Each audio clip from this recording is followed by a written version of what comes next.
Alors que la France se laisse ronger par la vermine rouge manipulée par les suppôts étrangers de l'internationale socialiste, il existe encore de nos jours de braves héros qui, sourds aux cacophonies révolutionnaires, portent l'orgueil de la France aux quatre coins du monde.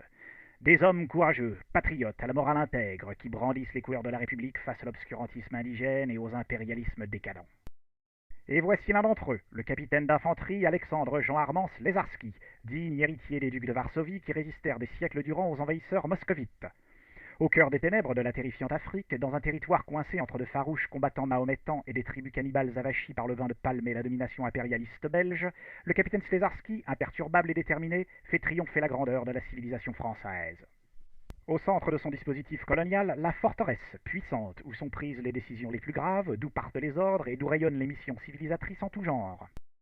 Au cœur de cet édifice, le capitaine Slezarski a déployé un système administratif efficace, calqué sur nos plus brillantes institutions métropolitaines. Gérant cet ensemble d'une main ferme, le capitaine n'a pas hésité à y impliquer les plus brillants éléments de la population indigène qui, éduqués dans nos écoles coloniales, apportent une contribution exemplaire aux efforts civilisateurs de nos soldats. Voici par exemple le fidèle Kumba, l'un des plus brillants élèves de l'école française ouverte par le capitaine dès son arrivée. Hier encore analphabète, mais aujourd'hui instruit, Kumba est désormais en charge de l'effacement du tableau. La France est fière de toi, Kumba. Sauras-tu un jour la remercier comme il se doit? Es-tu prêt à verser ton sang pour elle, comme l'ont fait tes aînés dans les plaines de la Marne? La France compte sur toi, fidèle Kumba. Ne la déçois pas, elle t'a tant donné. Mais la mission de la République dans ces terres lointaines se déroule aussi sur le terrain. Le capitaine Slezarski n'est pas un rond de cuir, c'est un homme d'action.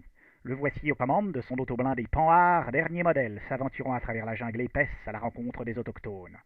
En effet, loin des protections de la forteresse, le capitaine n'hésite pas à aller au contact des populations.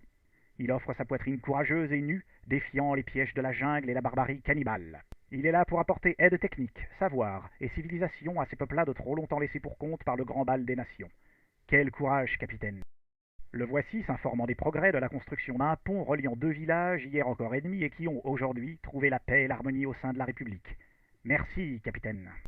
Mais la mission du capitaine ne s'arrête pas au génie civil. Véritable érudit, il est aussi au service de la recherche scientifique nationale.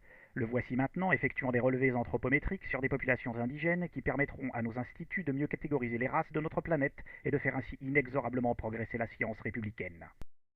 Déjà de retour à la forteresse, l'infatigable capitaine organise maintenant l'arrivée tant attendue de l'aéronef de ravitaillement, grand oiseau de métal et de feu dont le bruit des puissants moteurs Gnome et Rhône, fleurons de la technologie française, effraie les primitifs. Chargé de denrées rares, d'équipements, de livres et de fournitures scolaires, l'avion est à l'image de la France généreuse qui donne à ses enfants les produits dont ils ont besoin. S'abreuvant à la mamelle gorgée de notre blonde Marianne nationale, les populations africaines, malgaches et cochin-chinoises grandissent et progressent ainsi au sein de la grande famille française. Mais voilà qu'un pugilat éclate dans la populace, rendue comme folle par l'arrivée de l'aéronef. Réagissant au quart de tour et usant de son implacable autorité, le capitaine Slezarski fait arrêter les meneurs de cette chamaillerie infantile et ordonne la convocation immédiate du tribunal de la République. Le tribunal est rapidement mis en place et le capitaine en préside la séance, rendant la justice au nom de la France dans ces terres lointaines. Une justice ferme mais juste que le capitaine exerce méticuleusement. Rapidement, le coupable se dénonce et appliquant le code pénal à la lettre, le capitaine Slezarski le condamne à 2 semaines de travaux forcés. Le coupable est immédiatement emmené manu militari à la prison du fort où il purgera sa peine. À la sortie du tribunal, la victime du pugilat vient remercier le capitaine pour avoir rendu justice d'une façon si équitable.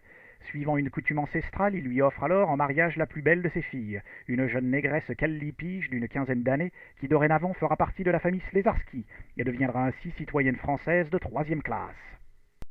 Patriarche généreux, ayant le sens de la famille, le capitaine n'hésite pas à accueillir dans sa villa tous les enfants de la jeune femme, comme s'ils étaient les siens.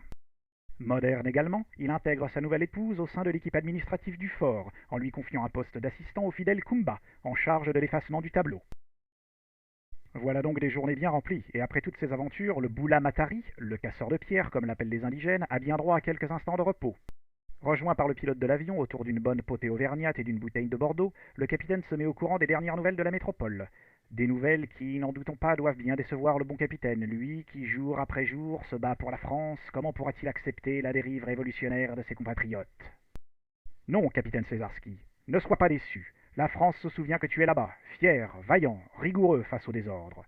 La France n'oublie pas que tu plantes les racines de la République dans ces terres sauvages qui, bientôt, deviendront des champs dorés, où les peuples, dorénavant instruits, viendront y moissonner les fruits du progrès. Capitaine Slezarski, sache que tes efforts et ton sacrifice ne sont pas vains, et bientôt la jeunesse dépravée, au lieu de jouer les zazous, se rendra compte de ses erreurs et saura s'inspirer de ton exemple. Courage, mon capitaine. Au nom de la nation tout entière, merci. Vive le capitaine Slezarski, vive la République, vive la France.